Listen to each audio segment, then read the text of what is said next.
जो डॉलर छपेंगे वो डॉलर के लिए जो कोलेट्रल देना पड़ता है, जो पैसे देने पड़ते हैं, वो जो गोल्ड देना था, वो गोल्ड अब नहीं दिया जाएगा। गोल्ड नहीं दिया जाएगा इसका मतलब कि दबादब जितना डॉलर छापना है उतना छाप लो। इसके बाद जो है इतनी कमजोर सरकार थी, क्योंकि चाइना युद्ध में नेहरू जी को जो है साथ चाहिए था, उन्होंने अमेरिका के कहने पर तिब्बत पे आक्रमण किया था। जब इंदिरा जी बनी प्रधानमंत्री तो उन्होंने कल 6 जून 1966 रुपये का डॉलर के प्रति डिवॉल्यूशन कर दिया। 37% डिवॉल्यूशन हुआ। पूरे दुनिया के इतिहास में इतना बड़ा डिवॉल्यूशन किसी कंट्री ने किया ही नहीं। कि डॉलर का दाम बढ़ रहा है, डॉलर का दाम घट रहा है, हमारी इकोनॉमी चौपट हो रही है, ये पूरा बनाना रिपब्लिक है। इस तरह की बात राहुल गांधी या कांग्रेस या विपक्ष करते रहते हैं।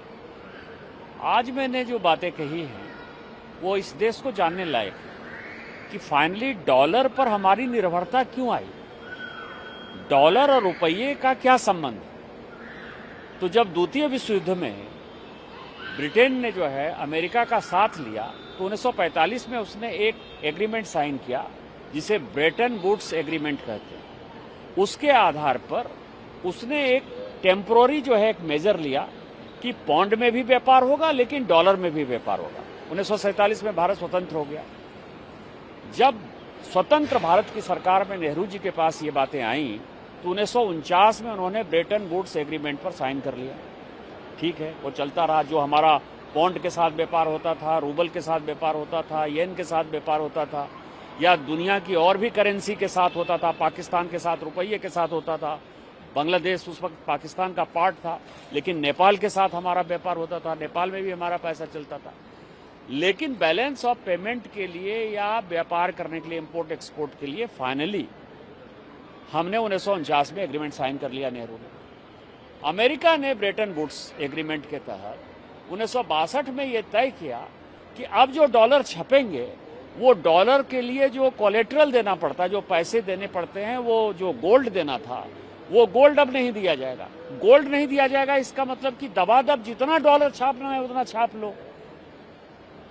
इसके बाद जो है इतनी कमजोर सरकार थी, क्योंकि चाइना युद्ध में नेहरू जी को जो है साथ चाहिए था, उन्होंने अमेरिका के कहने पर तिब्बत पे आक्रमण किया था, उन्होंने उस एग्रीमेंट पर साइन कर लिया।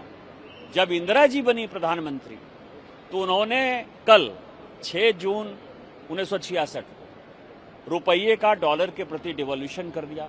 37% डिवॉल्यूशन हुआ। पूरे दुनिया के इतिहास में इतना बड़ा डिवॉल्यूशन किसी कंट्री ने किया ही नहीं। जैसे लगा कि खत्म हो गया। 1971 आते आते ब्रेटन वुड्स खत्म हो गया, क्योंकि पूरी दुनिया को लगा कि तुम्हारा रुपया कैसे छप रहा है, डॉलर, उसका जब कोई अता पता ही नहीं है तो हम तुम्हारा एग्रीमेंट कैसे मानेंगे। तो ब्रेटन वुड्स 1971 आते आते खत्म हो गया।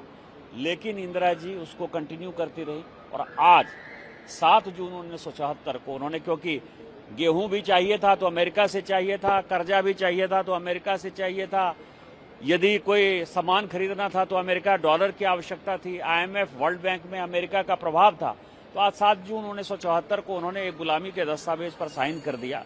और मुझे लगता है कि कांग्रेस पार्टी को ये जवाब देना चाहिए कि फाइनली इस देश को आपने मूर्ख क्यों बनाया और डॉलर के साथ आपने भारत के भाग्य को क्यों जोड़ा, जिसके कारण कि आज डॉलर का ऊपर चढ़ना और उतरना भारत के लिए खतरनाक होता है और इसके जिम्मेवार आप। सर, बीजेपी का इतना स्ट्रॉन्ग परफॉर्मेंस भारत में चल रहा है, इंडिया अलायंस की कल बैठक होने वाली है, लेकिन अलायंस का आरोप है कि इंडिया अलायंस में है कौन है। अभी तो CPM कह रही है कि मैं पार्ट नहीं हूँ। मैं अभी रांची से आ रहा हूँ। झारखंड मुक्ति मोर्चा कह रही है कि हम दूसरा कैंडिडेट देंगे। DMK जो है वो अलग सीट पर बैठ गई। तृणमूल कांग्रेस का आता पता नहीं है। तो जो अलायंस कहीं एग्जिस्ट ही नहीं करता है, ये राहुल जी, प्रियंका जी, सोनिया जी का अलायंस है। अपने परिवार के लोगों के साथ बैठेंगे और उनके 2, 4, 5 जो दरबारी हैं वो बैठेंगे। आखिरी सवाल है सर, राहुल गांधी ने मांग किया था कि विजयन के घर पे ED की रेड हो, ऐसा CPM कह रहे हैं, क्योंकि कहीं पर अलायंस करते हैं, कहीं पर ब्लेम गेम करते हैं। ये तो CPM और उनके बीच का विषय।